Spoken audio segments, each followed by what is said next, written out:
Selamat siang semuanya. Salam sejahtera untuk kita semua. Perkenalkan, saya Gabriel Renaldi Lianto dengan NIM 28025153944. Dan hari ini saya akan mempresentasikan hasil proyek saya yang berjudul Strategi Peningkatan Kesadaran Mental pada Anak Remaja SMA sebagai bagian dari kontribusi terhadap SDGs nomor 3, yaitu kehidupan sehat dan sejahtera. Masalah yang melatar belakangi proyek ini adalah kesehatan mental menjadi salah satu isu krusial yang dihadapi oleh generasi muda, khususnya remaja SMA. Banyak dari mereka mengalami tekanan akademik, sosial, hingga pencarian jati diri. Sayangnya, edukasi dan kesadaran akan pentingnya kesehatan mental masih sangat minim, dan stigma terhadap masalah psikologis masih kuat di masyarakat. Dari latar belakang tersebut, saya merumuskan beberapa pertanyaan penting. Yang pertama, mengapa kesehatan mental kurang diperhatikan di kalangan remaja? Yang kedua, apa dampak jangka panjang dari masalah mental yang tidak ditangani? Yang ketiga, bagaimana peran mahasiswa dan komunitas dalam meningkatkan kesadaran tentang hal ini? Dan yang keempat, bagaimana agar program kesehatan mental lebih mudah diakses oleh para remaja? Saat saya melakukan observasi dan wawancara dengan beberapa remaja SMA, saya menemukan hal-hal yang cukup mengejutkan. Banyak dari mereka yang ternyata sering merasa tertekan, baik karena tugas sekolah, ekspektasi orang tua, maupun tekanan dari media sosial. Sayangnya, mereka seringkali bingung harus bercerita kepada siapa.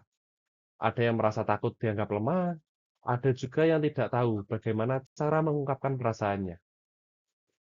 Saya juga mendapati bahwa topik kesehatan mental masih jarang dibahas secara serius di sekolah, apalagi dalam suasana yang terbuka dan nyaman.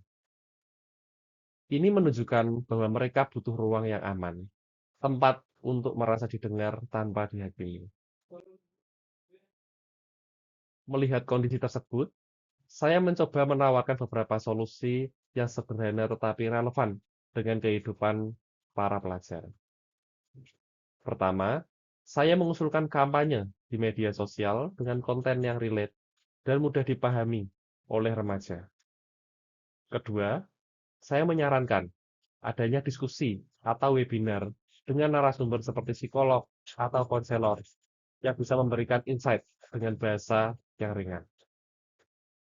Selain itu, saya juga ingin mendorong terbentuknya support group di sekolah, di mana siswa bisa saling mendukung. Dan yang tak kalah penting, saya pikir guru dan staf di sekolah juga perlu dilibatkan. Dengan pelatihan dasar tentang kesehatan mental, mereka bisa menjadi pendamping pertama bagi siswa yang butuh bantuan. Semua ini saya rancang berdasarkan pendekatan enrich, educate, dan empower. Setelah menjalani proyek ini, saya pribadi merasa sangat tergerak. Awalnya saya kira ini hanya akan jadi tugas biasa, tapi ternyata malah membuka mata saya lebih lebar lagi. Saya jadi sadar bahwa banyak teman sebaya kita yang sebenarnya sedang berjuang dalam diam. Dari sini saya belajar pentingnya menjadi pendengar yang baik, menunjukkan empati, dan memberikan dukungan tanpa menghakimi. Saya juga merasa lebih percaya diri untuk terlibat aktif dalam isu sosial seperti ini. Jadi proyek ini bukan cuma tentang mencari solusi, tapi juga tentang membentuk kesadaran dan kepedulian yang lebih dalam terhadap orang-orang di sekitar kita. Demikian presentasi dari saya. Semoga strategi kecil ini bisa menjadi langkah awal dalam menciptakan lingkungan yang lebih sehat dan suportif untuk generasi muda. Terima kasih. Selamat siang.